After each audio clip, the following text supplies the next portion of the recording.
How would you like to bet right alongside your favorite WagerTalk or Sports Memo handicapper for the next 40 days for under $5 per day? Well, we have you covered. A 30-day all-access pass is priced at $2.99, but for a limited time, not only are we discounting the price by $100, but adding on 10 more days of picks for free. So outside of the $100 discount, we are tossing in a free 3-day all-access, a $39 value, and a free 7-day all-access, a $99 value for a combined savings of $238. So to recap, for the next 40 days, you will get all plays across all sports from your favorite WagerTalk or Sports Memo handicapper played during your access, including 5% best bets for under $5 per day. Have an existing all-access pass? No worries, as your 40 days will not begin until your current package expires.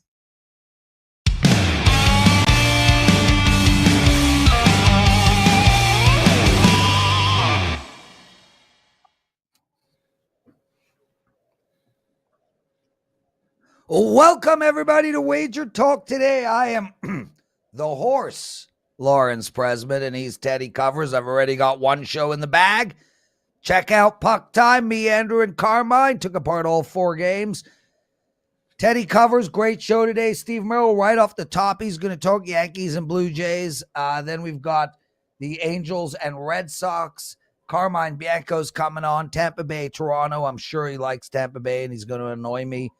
Boston and Carolina, and Ronald Cabang at the end of the show. He's going to look at the Sixers, Heat, Mavs, and Suns. Just a shout out to everybody in the chat room. We love you guys. Give us our likes. Please subscribe to our channel. And also, Teddy and I, before the daily presidential address, if you guys have questions on any game you want us to give a thought about, or any betting strategy, any in-game concept, whatever you want, put a question in the chat room. I'll write the questions down. We'll try to get a couple in at the end of the show. Teddy Covers, I had a nightmare night last night betting. I went 0-3 for my clients. I was utterly gutted. How did you do, my brother? I went 2-0 last night. Yes! It's been a good run. Yes! Yeah, it's been good. But in terms of what I learned, we got to talk about zigzags right now in the NBA playoffs.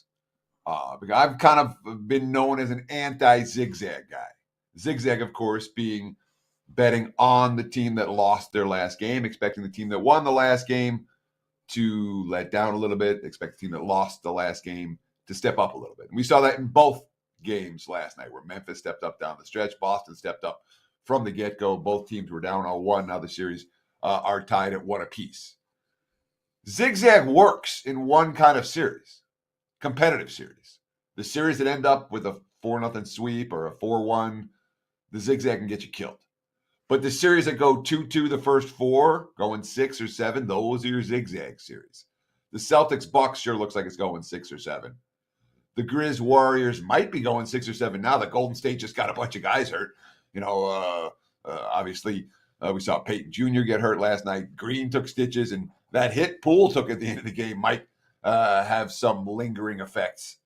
So zigzags 2-0 here in round 2. The question for tonight, of course, is do you think Suns, Mavs, and or Sixers Heat will be these competitive series that go 6 or 7 games? If you do, you might want to be looking at the dogs tonight. Prez, what'd you learn last night?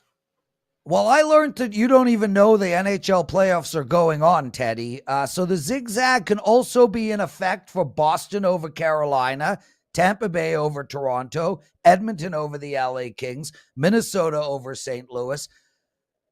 There is more than one sport in the playoffs right now, but I would like to add to your zigzag thought, Teddy. Well, just real quick, yeah, Lawrence, because the point that I was making was the competitive series, you play the zigzag. Well, that's what I wanted to say. The zigzag. The non-competitive series, you don't. So you listed off a bunch of series. Which ones are competitive that you're looking to zigzag? Well, that's what I was just about to get to. So great. What I'd like to do, and we do not have Ralph on this week, but what I would like to do maybe next Thursday when Ralph comes on is the zigzag theory is so important, and it's such a core strategy and underpinning concept in betting. I think your statement about the competitive series is dead on. And I think the zigzag, and I don't know, so I'd like to find out, but I think the zigzag is probably the further the rounds go, the more the zigzag comes into play. When you're looking at the NHL in that first round, same within in the NBA, Brooklyn gets beaten 4, Raptors get beat. You know, the zigzag is logically, the zigzag would be less in effect in the first round than the second, less in the second than the third, and so on and so forth. So I'm really curious to know that, because I agree with you, Teddy. It is more apparent and appropriate when it is a close series, and the longer the playoffs get, the closer the series become. Yes and no, because there's my single number one. I don't know if this is the case for the NHL, because I don't handicap the NHL, but in the NBA, my number one playoff rule is when a team is done, they're done. They might be up 2-1 in the series, but that's all they're going to get. And they lose 3 in a row to wipe out. You know, when a team has that injury, when a team runs out of gas, when the hot shooting starts to fail them, the teams that are done are done. And that happens more so every bit as much in the later rounds of the playoffs as it does in the early rounds of the playoffs. So you can have a competitive series for the first 3 games, and then one team suffers an injury or one team has a bad break, and that's the end of them. And then your zigzag's no good anymore. So it's always a case-by-case basis, Prez. And, you know, in general, we look for the more competitive series to be more zigzaggy, but that's not always the case. Teddy, I got a 5% play tonight in NHL. I haven't had a 5% play in 3 weeks. Chuck Pod asks, am I wearing my lucky 5% pants? Hell yes. Last night, I wore a pair of I got to jump in here. Because it's so when you have a 5%, you're wearing the pants all day? I thought you put them on just for the game. No, I put them on just for, I do. They are they're actually sitting on the couch where I will be. So you don't have them on yet? No, they go on later. They're not pants I can wear when I go get lunch, you know. They're brutal, but they are lucky pants. And the crazy thing is, clearly, the pants I was wearing last night, track pants, black, I have never had a winning night in my life in those pants. And at 4 p.m. Eastern so why'd you wear them? At 4 p.m. Eastern today, I am burning those pants, literally burning them with the kids. I'm waiting for them to come back from school. We're going to go into the backyard and we're going to burn those bitches. So tonight, don't worry, everybody. I got my lucky pants going. 5% play in NHL. Make sure to grab that. Steve Merril joining us. And Steve, what are your thoughts on the zigzag conversation we were having? So much to talk about here. I'm just glad, first of all, you're wearing pants, Prez. That's always a plus. And I never said I was wearing pants. Yeah, you will be, though, with the lucky pants. And Teddy, as you know, I say the modified zigzag works. That's exactly what you guys are talking about. And that's better teams bounce back off of losses. And something else I've pointed out is that game 2 teams in general, the zigzag usually works better in that situation as well. And we saw that hit with both games last night. I don't follow the NHL playoffs that closely either, Prez, but couldn't help but notice my former Washington Capitals. I used to be a big Caps fan back when I cared in the 80s and 90s. One is a good-sized dog last night, and couldn't help but notice once again road teams went 4-4 in game 1 on Monday and Tuesday combined, and that's an angle I've noticed for decades. I think home ice vastly overrated, especially in game 1 of the NHL playoffs, and you made money blindly playing those plus money road dogs so far the first couple nights. Yeah, dude. I mean, LA Kings, big win. Washington was a spectacular win. St. Louis won on the road. Pittsburgh won on the road. All of those teams were dogs. So really, really observant. Well said. And I think, Steve, it happens more in the first game. There are more upsets in the first game of a series in hockey than at any other time. So I don't know if that is going to continue. Especially, you know, I like a lot of the home teams tonight. We'll talk about that in the daily presidential address. Guys, if you have any questions that you want Teddy and I to talk about, please put them in the chat room. Steve, let's talk New York Yankees against Toronto. I mean, Alek Manoah on the mound last night, again, just pitched a gem. Team really couldn't get out of the game, though. Lost late. Yankees are on an absolute monster roll right now. Toronto is about to lose their first series of the year. We have Kikuchi as a small dog. The number is 8. How do we bet this game, my friend? Yeah, I mean, Toronto has lost their first series, right? Because they've lost the first 2, and this is the last of the 3-game series. And more importantly, they've got to point out how hot the Yankees are. This is a team that was just 7-6, kind of treading underachieving a little bit a few weeks ago. They've now won 11 straight games. They stand 18-6, best record in baseball by a couple games right now. And I talked about this on the MLB First Pitch show yesterday, 1:45 Eastern live, Monday through Friday. Check it out again today. But we talked about this game yesterday on Tuesday, and I mentioned there's no way I am fading an underdog price with the Yankees on a 10-game win streak. You know, we talk about not trying to catch those falling knives on teams on losing streaks. Well, Gabe Morency and I both came up with the term a few months ago. It's trying to dodge a speeding bullet for the hot streaks, because I didn't really have a term for these hot teams. And look, you don't want to get in front of a team on an 11-game win streak. Now, they were an underdog price yesterday. They got it done 9-1. When I sent this over last night, the opening line was around $1.15. Short favorite, once again, a no-brainer. Now it's $1.40. So we have seen a lot of money coming on the Yankees, but I agree with that move. They're in excellent current form. I would also lean over. This line was 8 to 8.5 at different books. 9 is the key number, so I think we get some value as long as it remains 8.5 or lower. Obviously, Toronto, a very potent offensive team. They have not shown that in recent games. They've really struggled offensively. They've now scored 3 runs or less in 6 of their last 7. That is a concern here, but the Yankees are hitting the ball well. Like the Yankees, I would also lean towards the over if you're looking at the total. Yeah, I mean, last night this was sitting at minus 115, and now I'm seeing minus 145s out there. So we've seen a big move towards the Yankees. I want to ask you about Kikuchi for Toronto. Who was on here last week? They're talking about every time Kikuchi's on the hill, they want to fade him. Was it Marco? Might have been Marco. But anyhow, we had a guest on last week talking about Kikuchi's the guy to bet against. Blue Jays 0-4 in his starts. He's given up 12 runs in 14 innings. He has as many walks as strikeouts. Is this guy a bet against Hurler every time he goes to the mound right now until proven otherwise? Yeah, you know, it's funny too. I was trying to remember who that was because I heard it as well, and I don't think it was Marco. And I was going to say it was a Koken, but it was Ski Profit. And I just checked. Kikuchi pitched on Friday, so I think it was Ski. Yes. Because, I remember him saying that as well. He's a guy that's not pitching well and a guy you got to be careful with. Now, with that said, you know, I'm a contrarian at heart, right? I don't think contrarian handicapping works as well as it does in the 90s, especially like in the NFL. When I started, that used to be the way to play the NFL. But big league pitchers are here for a reason, okay? And these guys normally don't have multiple bad outings in a row for a couple reasons. First of all, they're really good.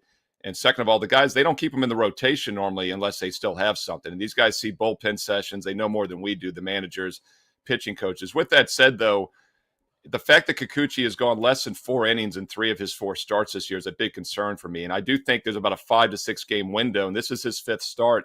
And I think Ski's probably onto something. I'm not backing Kikuchi. He's what I'd categorize him as a falling knife right now against a team that's on an 11-game win streak. Yet another reason why the Yankees would be the only way to play this.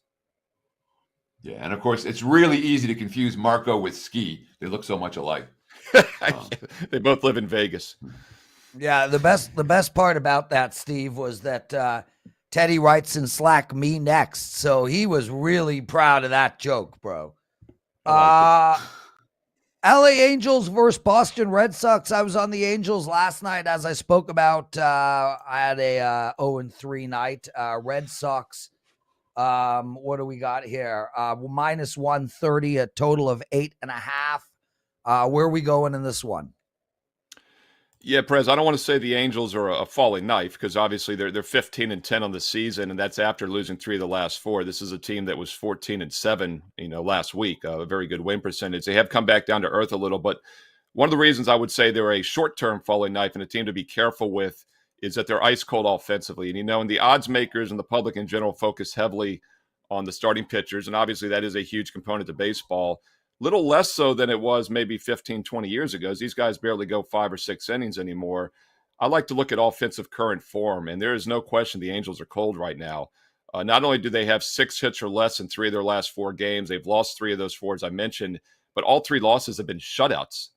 They've only scored runs in one of their last 4 games. So I think this is a team to be careful with. Now, the Red Sox also not in good current form over the past few weeks. Lost both games at Baltimore as road favorites on Saturday and Sunday. But they did bounce back with a solid showing last night. Not only a 4-0 win, but they had 9 hits in that game. They also had 11 in the 9-5 loss at Baltimore on Sunday. So it looks like the offense is heating up for Boston. Angels remain ice cold. I would lean towards the Red Sox in this one. It opened around pick'em. It's now up to $1.25, but you're still getting the Red Sox as a short home favorite. So what do we think about these bullpen games for Boston? I mean, Whitlock's going to get the start for the Red Sox. He got stretched out last time and threw 61 pitches and faced 16 batters. That's his high for the season. Lasted 3 innings in that game against Toronto. Do the Red Sox have the type of pen that makes you comfortable backing them in a bullpen game like this? Or are you worried that maybe LA finds one of these relievers that's not clicking today and that lineup finally gets going? Definitely a possibility. And you'll notice, Teddy, I didn't mention the pitchers once in that analysis because I do think there's a lot of uncertainty there. I mean, this is a pure kind of an offensive momentum play against the Angels for me.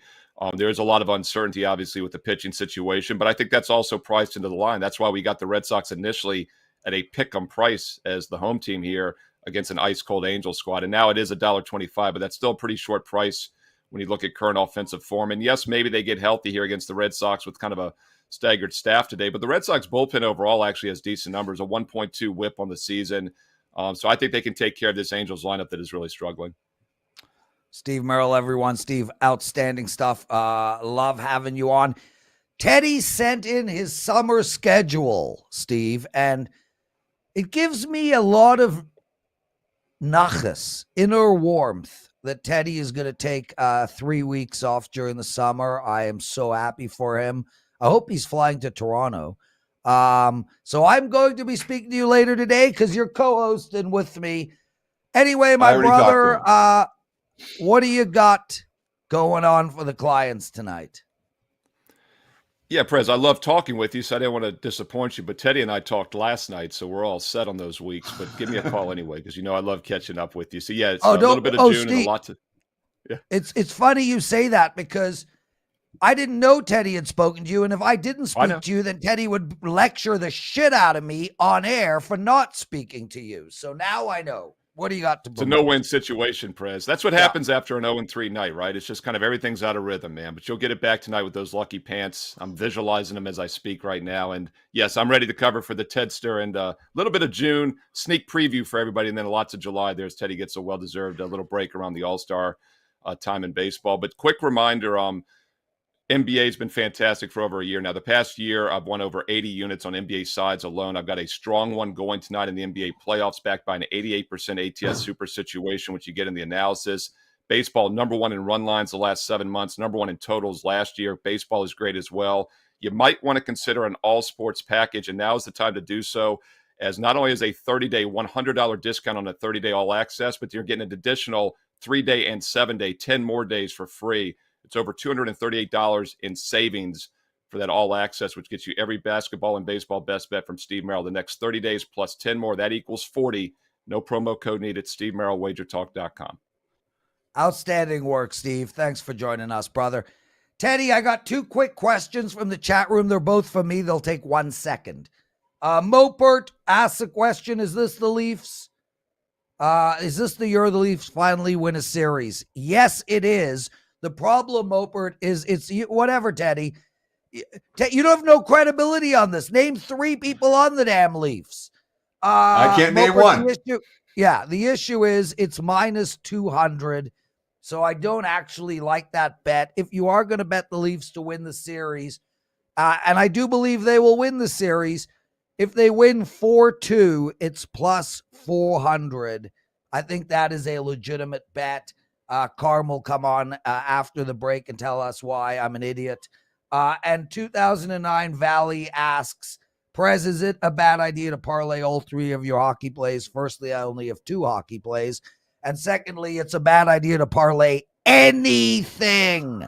We'll take a quick break. Carmine Bianco coming up. Ronald Cabang, Teddy's Big Game Breakdown, the daily presidential address, and ask questions, guys. We're going to answer them. Teddy, Get ready, brother.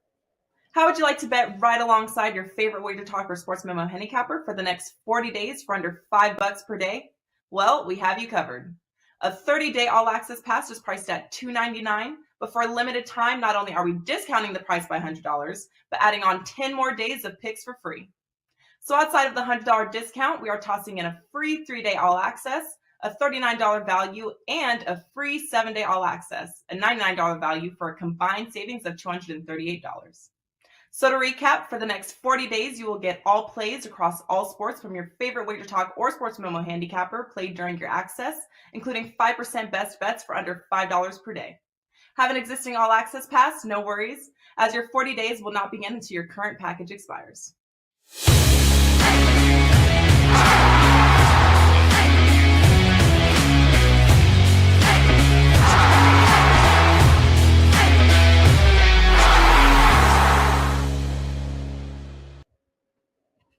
It is time for today's big game breakdown. Let's have some fun and talk about a game that's about to have the first pitch. In fact, the start time's been moved up from this evening to 10:10 a.m. Pacific time, which is less than an hour from now. That, of course, is the Cardinals and the Royals. There is rain expected. Therefore, they pushed the start time up to close out this 2-game series. We got Wainwright and Bubic. Wainwright got a good track record against KC. You look at his numbers this year, you're like, yeah, they're okay. He's still Adam Wainwright. He's not Adam Wainwright right now, okay? 8 walks in his last 2 starts. I watched him throw against Arizona. He was throwing meatballs. He got out of a bunch of jams against a light-hitting team. Before that, he played Cincinnati, another light-hitting team. Both losses for the Cards. The Cards are 1-3 in his last 4 starts. The guy threw a gem in the opener against Pittsburgh. He has 0 quality starts since. I'm not convinced Adam Wainwright is in bet-on form right now. Certainly not as a favorite. Bubic is strugglers this year, no question. But last time out, gave up 3 runs in the first. He was, in fact, a 3-0 hole after 4 batters in that game. Then he retired 14 of his next 15. Okay. Quote, I'd like to continue the momentum I had the latter part of that outing, where I kind of found good rhythm. It was really the first time this year I found any rhythm. So here's a pitcher who found something last time out. His numbers don't show it yet. All right. Kansas City, season high 15 hits yesterday. All the young guys getting going. Bobby Witt Jr., his first big league home run. MJ Melendez, his first big league hit. This is a team with a little bit of momentum, a team with a lineup that's starting to click, facing an overrated starting pitcher with an underrated starting pitcher of their own. You put all this together, and yeah, let's take the Royals at the plus price. It's a client play for me in early start action today, and it's right here broken down for today's big game breakdown. Best of luck. Back to you, Mr. Prez. Thank you, Teddy. Teddy, Joey Falcone asks, am I going to bet the Derby? Just to let everybody know, Marco D'Angelo is coming on tomorrow. Sig is coming on the show Friday. Both of them are going to take apart the Derby. If both of them have the same horse, I will bet it because I know nothing about horses. Teddy, you going to bet it? If I bet it, it will be for action only. It is the most exciting 2 minutes in sports. All right. The Kentucky Derby, legitimately the most exciting 2 minutes in sports. You know, there's no commercial breaks. You don't have to wait for someone to shoot free throws. There's no timeouts. You know, everyone just get up, 6. It's fun. But in terms of positive expectation wagers, we'll see what Marco and Sig bring to the table. It's not a race that I personally have had a whole lot of success on over the years. So whatever I bet, $20 trifecta kind of a deal. Nothing serious. Carmine Bianco joining us. Carmine, right off the bat, really, really quickly, Gordon Matlers wants to know, you on Man City tonight? I have a 18-1 and 33-1 future on Real Madrid to win Champions League, so I'll be cheering for them to pull off the upset today.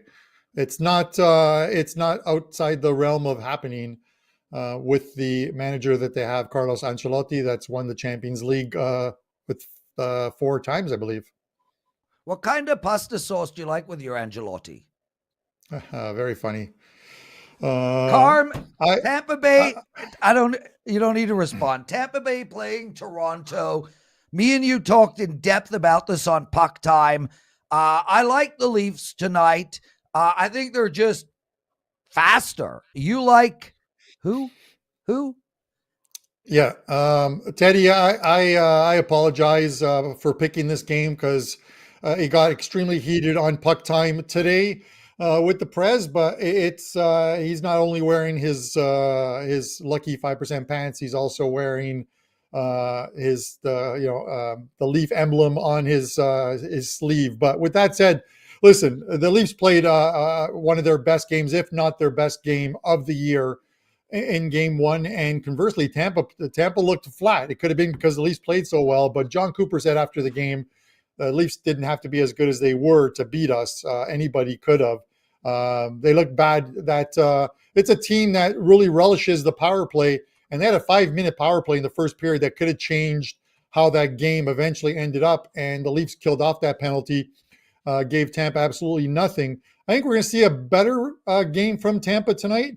Vasilevsky obviously was the losing goalie. He's got a great stat. So first of all, he's 16-5-3 this season off a loss.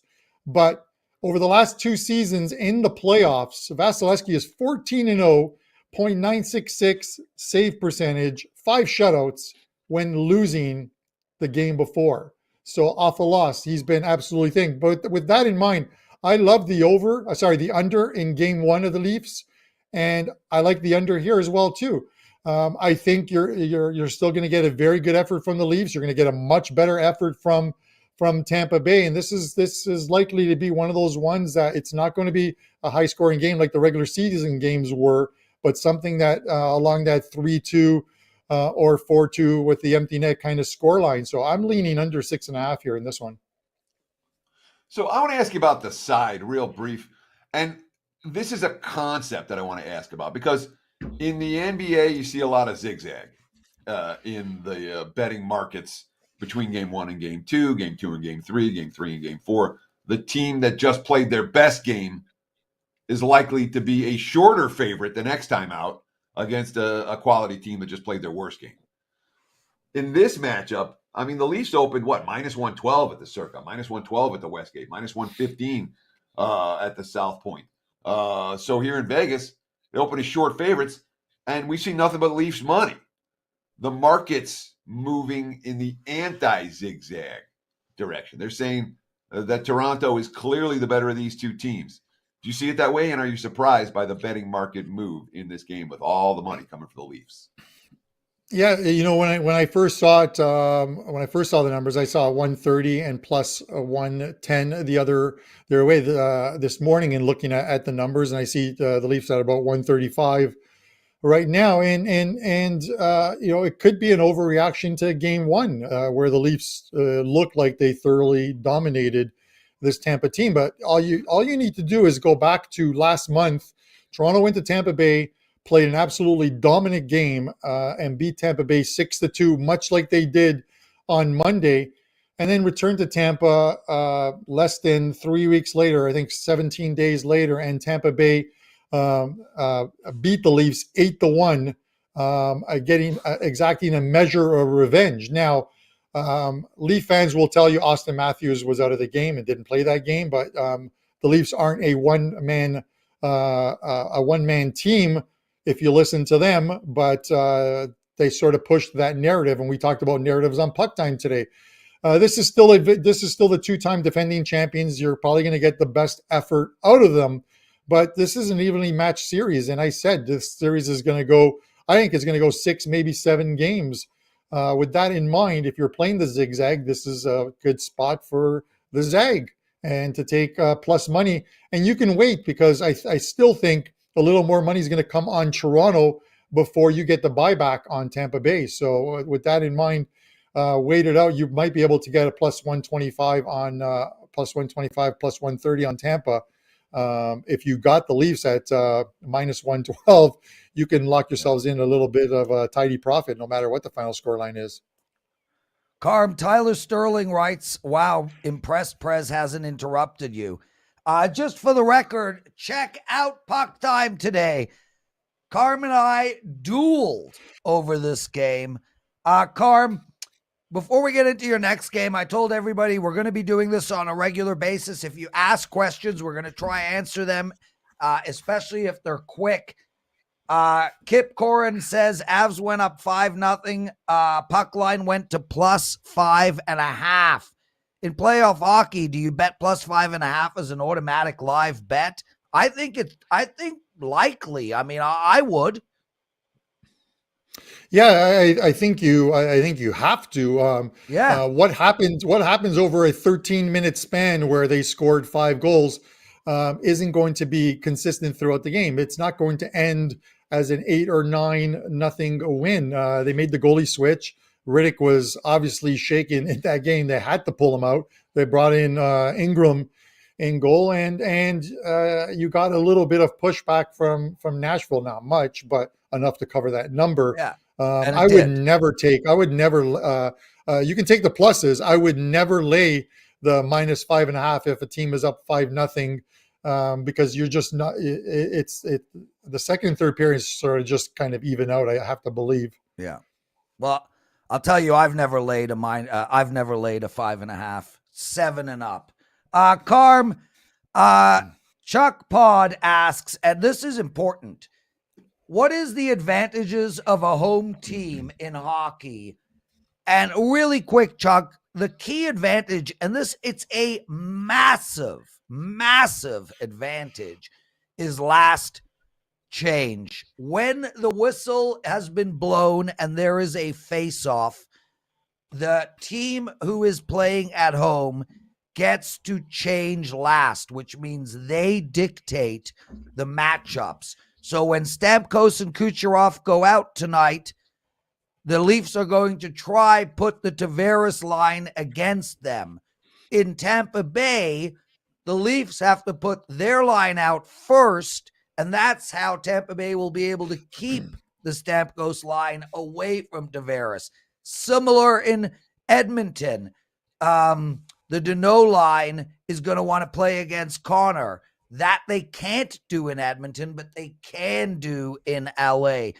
I'll ask you a question, Carm. Boston, Carolina playing tonight. If you want to add to the home ice advantage after my question and then go into the game, go ahead. Boston has been throttled by Carolina all year. They've scored 2 goals in 4 games. They were beat again last couple of nights ago. I mean, does Boston have any chance here?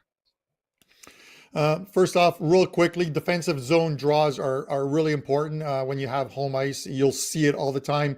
A guy will take a defensive zone draw. They win the draw, and he's heading straight to the bench and getting replaced by another player. So that is the big advantage of home ice, one of the biggest advantages of home ice.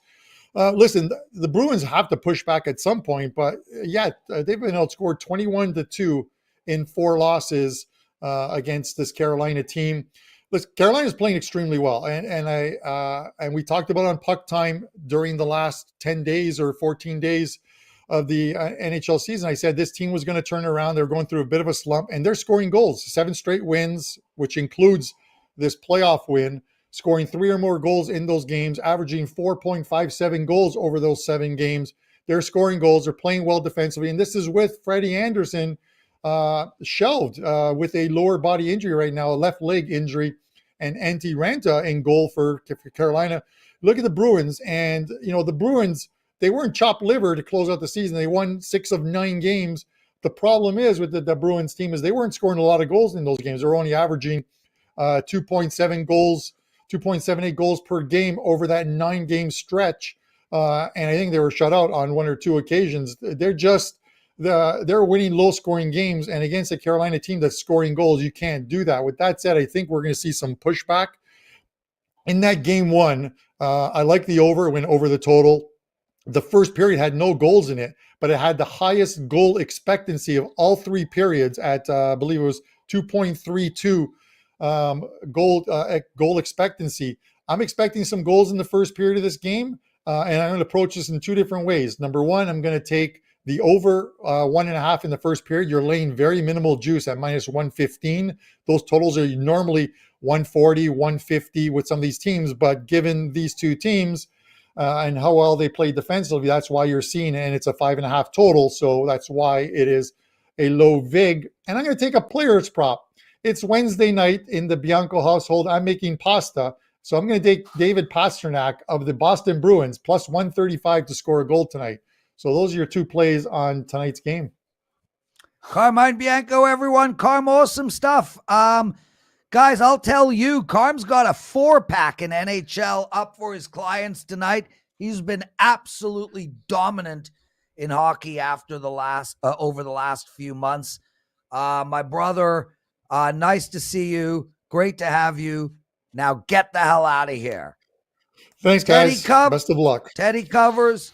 Ronald Cabang joining us, and Ronald's going to talk 2 NBA games, both totals, Sixers, Heats, Mavs, and Suns. Where might... Oh, there he... Ronald, nice having you, man. Good to see you. Yeah, it's been a while since I came on the show. I'm glad to be back on. Just to let Teddy know, because I don't know, Teddy, if you follow Ron on Twitter, but Ron has quit his job, and is now a full-time focused handicapper over at Sports Memo. I wish you nothing but the best in this career endeavor. It'll give you a lot of great family time during the day and an incredible amount of stress time at night. Congratulations. Prez, yeah. So I remember my last day that I worked a real job. And my last day was Mother's Day, 1998. And the feeling that I had when I walked out of that place the last time, I said, I'm betting on sports now. It's just the adrenaline is flowing, the heart is pounding, and I don't regret that decision one bit. But congratulations, Ronald. And of course, you've earned it. In order to take that step, first you're capping, then you're winning consistently, then you're finally quitting your job. It doesn't happen overnight. Yep. Congratulations on making that transition, brother. Well done. Yeah. Yeah. And we support you, man. Whatever we can do. I know you're a young guy and it's a big risk, but hopefully it paid out for Teddy, paid off for Teddy. I can't say it paid off for me because I'm the idiot that wanted to build Who to Bet On and build Wager Talk and end up being a businessman while doing this. There was a time period in my life, and I kid you not, where Thursday would start and I wouldn't sleep until Sunday night. So I put in my dues. I did not take your route, and I ended up working my goddamn ass off because of it. Sixers, Heat. You like the total in this game. How should we bet, over or under? Yeah, well, before I actually get into the play, I want to mention this real quick because I haven't been on the show for a while. I don't know if you guys remember this, but prior to the season, I came on the show and did a season preview. I gave out some futures and predictions on this Miami team, and I think I locked it down pretty good. I gave out Miami over their win total. They hit that. I gave out Tyler Herro as the sixth man of the year and averaging 20 points off the bench. Those hit. The only thing that I didn't get correctly was Miami being the team that allowed the least amount of points per game in the league, but they were really close at fourth. So I just had to gloat about that a little bit. I haven't been on here for a while, so I just want to, kind of show how smart I am a little bit. But for this game today specifically, Philly and Miami, Embiid is out for Philly still. Lowry is out for Miami. Just like in game one, Miami also has a laundry list of players on their injury report. I'm expecting all of them to play again today, though. The biggest impact of all, though, is Embiid. Going back to how Philly played without Embiid in game one, a lot of bettors were expecting a Philly team to play small ball and push the pace, but that didn't happen. They continued to play a slow pace, and they nearly dominated every aspect of the game. Without Embiid, I think Philly is just clearly outmatched here, outcoached. With that said, though, it's going to be I feel like it's going to be a little bit of a closer game. I feel like 8 points is a little too tight for me to trust right now. So I just kind of want to focus on the total here. Both of these teams are playing at an extremely slow pace, even slower than they were in the regular season. And they also are, in the regular season, they were both in the bottom five in pace in the league. So that's even saying that it's going to, them playing at a slower pace is saying a lot here. And both teams also picked it up defensively in the playoffs. I'm seeing another under type game here. That's what I'm looking towards, is the under. If we look at trends, there's support for the under here on the Philly side specifically. As road dogs this season, they're 13-4 to the under. They're averaging 102.1 per game while allowing 105.8 per game in those situations. That's really close to where the closing total is here now. But if we add that they're playing in a opponent with a winning record, so like a more of a playoff type team, they play up to their opponent's level, especially defensively. They're 11-2 to the under, averaging 100 per game while allowing 105 per game. So you can see there's a little bit of a gap there now between the closing total, and that's where I see the small value here towards the under. So I think that's what's going to happen here again, like in game one, it's going to go under the closing total. I believe it's at what is it at now? 108.5. So the total is going up. I think it's just because it opened at such a low total, but to me, that's giving me more value towards the under. So my free play today is under 208.5. Yeah, I mean we're seeing over money come in the markets as we speak. Literally since the show has started, this line has moved up a point and a half on the total. And in my mind, Ronald, I think it's from a total standpoint, it's a really hard handicap because Philly had success doing one thing in game one, playing small ball. They had that nice run at the end of the first half when they sat DeAndre Jordan and played Yang at the 5 and spread Miami out and hit some shots, and that was the only run that they made, really, in that ballgame. Anyone that watched the game, many people that watched the game thought it was pretty clear. If Philly's going to have a chance without Embiid, it's not about sticking DeAndre Jordan in the low post. It's about spreading Miami out and pushing the tempo. Doc Rivers' post-game quotes were, "Oh, we love DeAndre Jordan. He's our starter. He's going to start again here." If Philly plays small ball, this isn't an under. If Philly goes with Jordan in the low post and takes 22 seconds in every possession, this game's a dead nuts under. Isn't this one where we kind of want to see what Doc Rivers' game plan is going to be before we get involved with the total? Or are you pretty confident that it's going to be more DeAndre Jordan and less small ball for the Sixers tonight?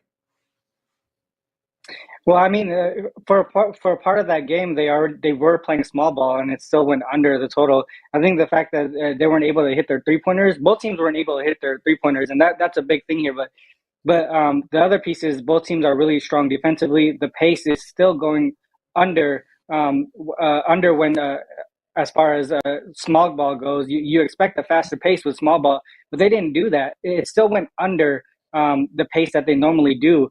And if you look at how Philly did without Embiid during the regular season as well, their pace was actually one point slower without Embiid as well. So it kind of translated from regular season to the playoffs that it doesn't matter if Embiid's on the court or not, or DeAndre Jordan, they're still going to run their offense the way that they do. The fact that Doc Rivers is saying that DeAndre Jordan is going to start again, that doesn't necessarily mean he's going to play the whole game either. I think he only played 20 minutes or so in the first game.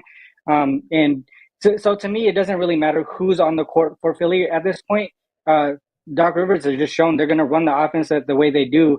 They're not going to force feed DeAndre to play and score from the post, but they're still going to run the same offense, be able to kick it in and out the way that they normally do. Have Harden try to go into the paint, dish it out. But if Miami's 3-point defense stays the way that it has been, they're just not going to make the shots, and that's going to affect that. That's going to keep that game under the total.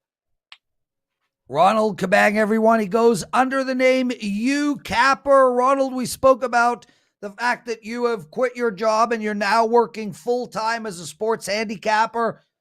One of our listeners wrote, "Soon Ron's hair will look like Teddy's." Ron, take your hat off. It's a little bald. I got bald after I got kids. Guys, the first thing that happened. Soon Ron's hair will look like Carmine's.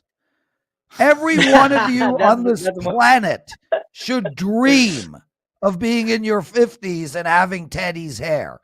Teddy's hair is freaking exceptional. Ron, Dallas Mavericks against the Suns. Under or over? Yeah. I'm looking at the under again in this game. I think if you look at most of the games so far in the playoffs, we're looking towards a lot of defense, and obviously defense wins championships, and that's probably what shows up here in the playoffs, and that's why a lot of the totals are going under. In this game specifically, no key injuries in this game, like in the first game that I mentioned, but we're looking at two teams pretty much at full strength, both. From a straight up perspective, the Suns continue to dominate this team. The Suns are now 4-0 straight up against the Mavs this season, including the regular season. If you want to go even further than that, the Suns have beat this team 10 straight dating back to January 2020. I think the spread here, though, because it's at around 6, I believe it's at 6 right now. I feel like it's a little tight because there's a lot of situations here as far as trends goes, because Mavs are really strong in revenge situations. I think that the line is a little tight here. So I want to once again focus on the total. So me looking at this under here is more so the defense. I feel like the defense is going to step up more so in the second game than it did in the first game. I know in the first game, in the fourth quarter, the Mavs outscored the Suns 35-25 in the fourth. I think one thing there is obviously the Mavs are going to bring some momentum into this game here because they were able to score so much. But you think about the gap in points there in the fourth quarter. The Phoenix Suns started to lax on defense. That gave the Mavs an opportunity to score a little bit easier. And so that's why that kind of ran the score up in the fourth quarter. But I don't expect that here to start this second game. Mavs primarily have been a strong under team all season long, especially at home. But as road dogs, I mean, for record-wise, as road dogs, the Mavs are just 10-9 to the under. The record doesn't look great, but if you consider the fact that the average combined score in those games is 213.5 per game in those situations, that's still 2.5 points under the closing total today, which is at 216, I believe. So that's another thing to look at. You could look at records all day long as far as trends goes, but if you don't consider the actual totals, the numbers, and the type of teams that they're playing against, that trend kind of you pretty much got to look at that trend and understand it doesn't make sense in this situation. And to me, that 10-9 record doesn't show the fact that they do play defense against higher level teams like this, and also the fact that even that with that 10-9 record, they're still scoring under 216, which is the closing total. From a defensive perspective, Mavs and Suns were top 10 in defensive rating during the regular season. I think here, both teams shot 47% or higher in the first game. I don't see them doing that again here. I think the defense, both defenses step up. They get better effort and forcing tougher shots, especially from the three ball, because both teams shot well from the three. As far as pace goes, their offensive styles clash here. Suns like to play fast, Mavs play slow. And with the Mavs down 1-0 right now, the Mavs are going to try their hardest to control this pace. So if that happens and the game flow goes the way that I think it's going to go, then this should fly under the total of 216. I think it's just a few points too high. Ronald Cabang says take the under in both NBA playoff games this evening. Ronald, what do you have to promote on a Wednesday for your clients? Yeah, I don't typically have my premium plays in until the afternoon just because I want to get as much information as possible. Recent information, especially injury reports that you never know what's going to pop up. So I don't have anything currently on there, but I will have something around noon Pacific Standard Time. That's the typical time that I post stuff. I may have I'm going to have two plays. One of the totals here is probably going to be a premium play. And then I will probably have one MLB play as well. I'm going to be on the MLB Sports Memo MLB show around noon. I'm actually going to run off to the NBA Triple Double right after this. It's supposed to be going live soon. So busy schedule today. A lot of content over at Sports Memo. So just go ahead and follow the Sports Memo YouTube channel. Follow me on Twitter and get as much free content as you can. Ronald Cabang, best of luck this evening. Now, Lawrence, why don't I introduce your presidential address, because it's time for you to roll.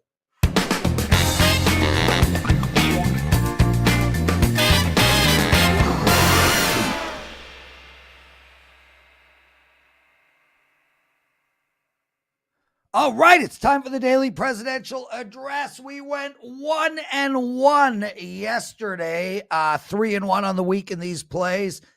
I have a 5% play tonight. I have not had a 5% play in 3 weeks. My 5% plays, the record is incredible. Head over to WagerTalk, check it out. I won't get into it now, but it is, my 5% plays are absolute must play. I have 4 plays altogether for my clients, 2 NHL, 1 NBA, 1 MLB, and I have 2 picks for you guys today. But first off, if you're watching WagerTalk today, what a great show. Thank you guys. If you didn't see it, check it out. Steve Merril, Carmine Bianco, Ronald Cabang. We are also, as of today, taking questions from our listeners that we will answer. One of the questions was, what did Teddy do before he became a handicapper? Guys, we'll talk about it in depth on the show tomorrow, but Teddy was a Chippendale dancer. He played the fireman, and that was, I think he was 28 years old. So we'll get into details with him on tomorrow's show about that. He has a great story about how a woman with a dollar bill, anyway. Minnesota Wild minus 130 tonight, and the Minnesota Twins, same number. Take both Minnesota teams, take them tonight. Make sure to bet my 5% play and to tune in tomorrow for Teddy's Chippendale story. Teddy, my brother, it's Shawarma Wednesday. Take us home. Sure. But Prez, some people understand your sense of humor and some people don't realize that you made the entire thing up and we're lying to them. So recognize none of that is true. Prez is making up stories. I want to thank our guests today, Steve Merril, Ronald Cabang, Carmine Bianco. I want to thank you guys for taking time out of your busy day to hang out with us here on WagerTalk today. We'll do it again tomorrow. Same time, same channel, 9 a.m. here on the left coast, noon for you back east. Between now and then, enjoy the games and good luck. How would you like to bet right alongside your favorite WagerTalk or Sports Memo handicapper for the next 40 days for under $5 per day? Well, we have you covered. A 30-day all-access pass is priced at $299, but for a limited time, not only are we discounting the price by $100, but adding on 10 more days of picks for free. So outside of the $100 discount, we are tossing in a free 3-day all-access, a $39 value, and a free 7-day all-access, a $99 value for a combined savings of $238. So to recap, for the next 40 days, you will get all plays across all sports from your favorite WagerTalk or Sports Memo handicapper played during your access, including 5% best bets for under $5 per day. Have an existing all-access pass? No worries, as your 40 days will not begin until your current package expires.